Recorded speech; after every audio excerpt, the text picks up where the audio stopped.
Perfect timing is a lie. It is false. It is a myth. It is a fallacy that we have been sold. Perfect timing does not exist. My name is Zolani. I am a licensed psychotherapist and psychotherapeutic coach. I help Black women to get free, to stop procrastinating, and to start living their dreams in the way that they really want to. Perfect timing refers to the notion that there is an opportune, ideal moment to take an action. There is this one specific time or moment where if we act then, everything will fall into place and be perfect. It actually leads us to buy into this idea, this false idea of perfectionism. And perfectionism will have you stuck. Perfect timing will have you sitting and waiting and waiting and waiting. Perfect timing will tell you that you cannot because you don't have everything prepared. There's still more work to do. There's still more things to put in place. Meanwhile, time flies by. Perfect timing will tell you that, hold on, just not yet, a little bit longer. Perfect timing will see you miss your window of opportunity. It's a fallacy so many of us buy into, that I used to buy into. When I was set and my heart spoke to me about traveling, about leaving everything behind and moving to Mexico to follow this dream, I was starkly reminded that I am a parent. I'm a mother with a small child and a single mother at that. And maybe you should wait until your child is old enough, and maybe you should wait until she reaches said milestone, or maybe you should wait until you're in a relationship with somebody, because then you could travel together and share the load, and actually then it would be a much better circumstance in case things go wrong. But I decided to do it anyway. I took the leap with my child, with all of these untied ends. Nothing was tied up in a nice little bow. What happened was, as I took one step, things started to change and shift, and I could see actually more opportunity growing for me and more choices, more options. And as I took another step, then things started to unfold further. And as I took another step and another step and another step, and then when I looked back and looked at where I started from, I was like, oh my, I could never have foreseen being here. I thought I could get here, but I never knew it would look like this.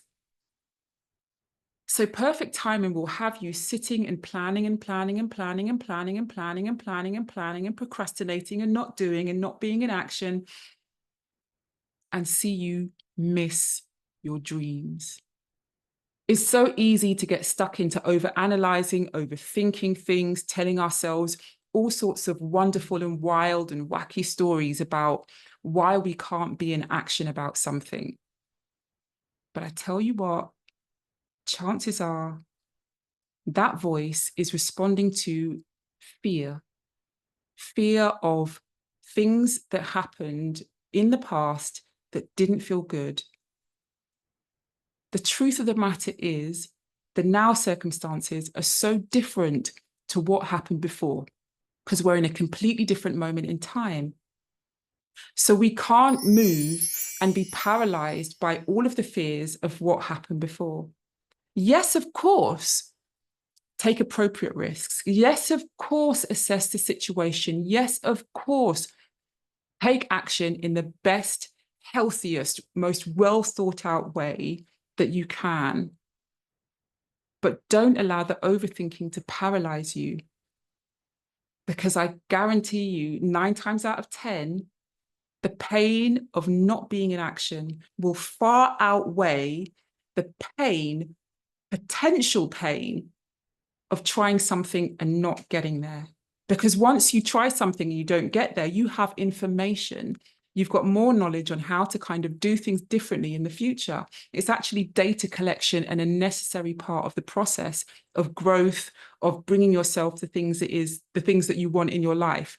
But when we get stuck in overthinking and keeping ourselves immobilized because of all of these fears, outdated fears, the pain of that can sometimes run so deep. And that's where we find ourselves in the situations where years, decades have gone past and we're sitting there singing our coulda, shoulda, wouldas. Oh, the pain of a coulda, shoulda, woulda runs deep. Quite often it's about just taking action. The idea of done over perfection, giving yourself permission to just try something, to try to do something in a new way. I'm from Jamaica. My family's from Jamaica, and my grandparents and my mum had this wonderful saying, right? This Jamaican saying, and it was try a thing. It was a saying of just try a thing. Try a thing, which means just give it a go. Because if you don't give it a go, you will never, ever know. So I challenge you today. Where can you try a thing? Where can you give yourself permission to try something new that looks messy, that looks unperfected, that looks a little bit raw, that might see you falling flat on your face, but might bring you everything you want for yourself?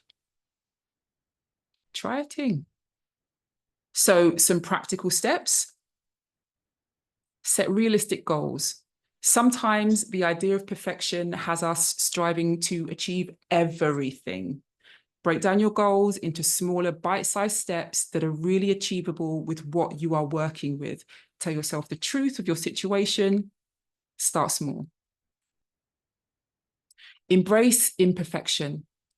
Do it looking messy. Do it with all the bells and whistles removed. Do it with people thinking, what is she doing? Just do it anyway. Give yourself permission to get it wrong, to look a hot mess.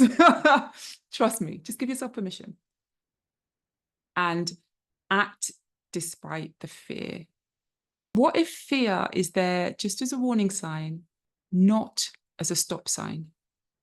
What really matters is that you just start right from where you are. If you can look at your circumstances and you sit and you think, you know what?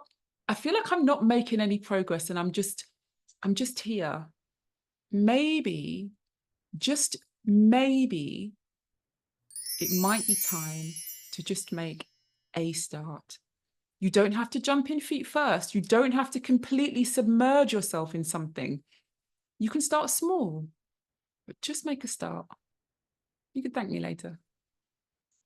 Like, comment, subscribe, jump on my website, download the free Black Women's Contentment Scale. Link is in the description. All right. All right. All right.